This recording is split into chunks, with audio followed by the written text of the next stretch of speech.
সকাল 11টার সময় আমি এখানে ব্রাশ করি, এরপরে খাবার খাবো।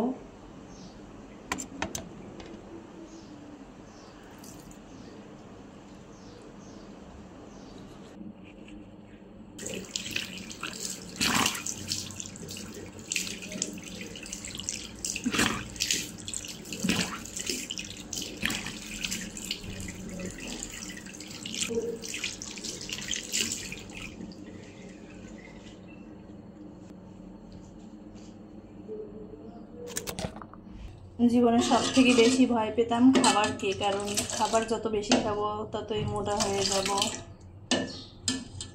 আর এখন তো আমাকে মনে করে করেই ঘন ঘন খেতে হয়, কারণ আমি না খেলে তো আর না খেলে বাবুর খাবার হবে না।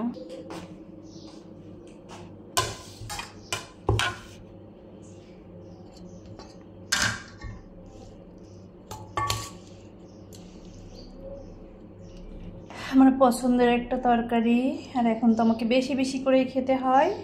এটা হচ্ছে কলমি শাক আর ছোট মাছের তরকারি।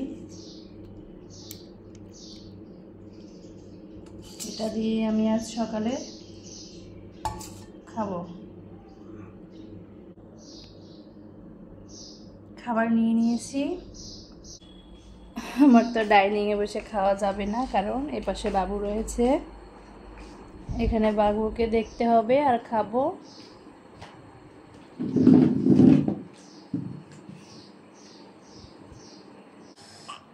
মাত্র 5 মিনিটে খাবারটা শেষ করতে হয়েছে। ছোট মাছ শাক দিয়ে দেখেন, এই যে বাবা কান্না করতেছে, সে কান্না করতেছে। কান্না, ও বাবা কান্না করতেছো কেন সোনা? পাখি কান্না করো কেন?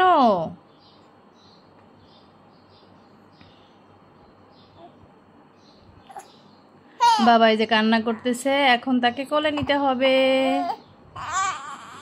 বাবা, বাবা তুমি মাম্মামের কোল চিনে গেছো? যেই কোলে নিলাম সেই তুমি কান্না বন্ধ করে দিলে। বাবাই কান্না বন্ধ করে দিছো? তোমার কোলে থাকতে ভালো লাগে? হুম হুম। আমার চুল ধরে না, তুমি তোমার চুল খুলে আঁচড়ানোরও সময় দিলা না, এত কান্না শুরু করলা। বাবা কি বলো? মনে হচ্ছে অনেক কিছু সে বলবে, খুব নীরবে কথাগুলো শুনতেছে। বাবা